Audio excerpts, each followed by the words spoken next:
ഒരു വാഹനത്തിൻ്റെ headlight restoration നടത്താത്തത് കൊണ്ട് നിങ്ങൾക്ക് നഷ്ടപ്പെടാൻ സാധ്യതയുള്ള പ്രധാനപ്പെട്ട കാര്യങ്ങളെക്കുറിച്ചാണ് നമ്മൾ ചർച്ച ചെയ്യുന്നത്.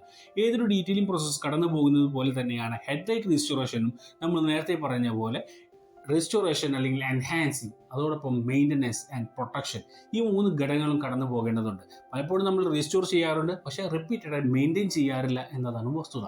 തീർച്ചയായിട്ടും ഇപ്പോൾ മഴക്കാലമാണ്. നമ്മുടെ മുന്നിൽ ഓടിക്കൊണ്ടിരിക്കുന്ന വാഹനത്തിൻ്റെ ടയറിൽ നിന്ന് വീഴുന്ന ഓയിൽസോ ഡെപ്പോസിറ്റ്സോ അല്ലെങ്കിൽ ഒരു റോക്ക് സാൻഡ്സ് പോലെയുള്ള കാര്യങ്ങൾ പറ്റിപ്പിടിക്കുകയും അത് ഡ്രൈ ഓഫ് ആയി കഴിഞ്ഞാൽ നമ്മുടെ ഹെഡ്ലൈറ്റിന് ഫെയ്ഡ് ലുക്സ് നൽകുക. അതുകൊണ്ട് തന്നെ നമ്മുടെ വിസിബിലിറ്റി നല്ല രീതിയിൽ ബാധിക്കും.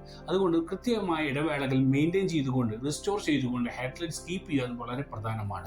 മാത്രമല്ല, നമുക്ക് ഏത് വാഹനത്തിൻ്റെ ഒരു എസ്തെറ്റിക് ലുക്ക് നൽകുന്ന ഒരു പ്രധാന ഘടകമാണ് ഹെഡ്ലൈറ്റ്സ്. അതിൻ്റെ ഒരു ഗ്ലോസിനെസ് ആ വാഹനത്തിൻ്റെ ഒരു വിസിബിലിറ്റി അല്ലെങ്കിൽ നമ്മുടെ വാഹനത്തിൻ്റെ ഔട്ട്ലുക്കിന് തന്നെ വളരെ കൃത്യമായി മാറ്റം നൽകുന്നതാണ്. ഏതൊരു യൂസ്ഡ് വാഹനം മേടിക്കാൻ ചെല്ലുമ്പോൾ നമ്മൾ പ്രധാനമായും നോക്കുന്ന ഒരു ഘടകമാണ് ഹെഡ്ലൈറ്റ്സ്. ഒരു വാഹനത്തിൻ്റെ പഴക്കം സൂചിപ്പിക്കുന്നത് തന്നെയാണ് ഹെഡ്ലൈറ്റ് എന്നത്. അതുകൊണ്ട് കൃത്യമായ ഇടവേളയിൽ ഇത് റിസ്റ്റോർ ചെയ്യുക പ്രധാനം തന്നെയാണ്. മറ്റൊരു കാര്യമാണ്, ഹെഡ്ലൈറ്റ് റിസ്റ്റോർ ചെയ്യാതെ നമ്മൾ കൊണ്ടു നടന്ന് അത് ഫെയ്ഡ് ലുക്കായി കഴിഞ്ഞാൽ ഒരു ഹെഡ്ലൈറ്റ് റിസ്റ്റോറേഷൻ ചെയ്യുന്ന കോസ്റ്റും നമ്മുടെ ഹെഡ്ലൈറ്റ് മാറ്റി വെക്കുന്ന കോസ്റ്റും തമ്മിൽ വളരെ ഡിഫറൻ്റ് ആണ്. കാരണം ഇന്ന് വരുന്ന LED ഹെഡ്ലൈറ്റ്സോ അല്ലെങ്കിൽ പ്രൊജക്ടർ ഹെഡ്ലൈറ്റ്സിലൊക്കെ വരുന്ന കോസ്റ്റ് വളരെയധികം കൂടുതലാണ്. അതുകൊണ്ട് കൃത്യമായ ഇടവേളയിൽ നിങ്ങളുടെ വാഹനത്തിൻ്റെ ഹെഡ്ലൈറ്റ് റിസ്റ്റോർ ചെയ്യുക.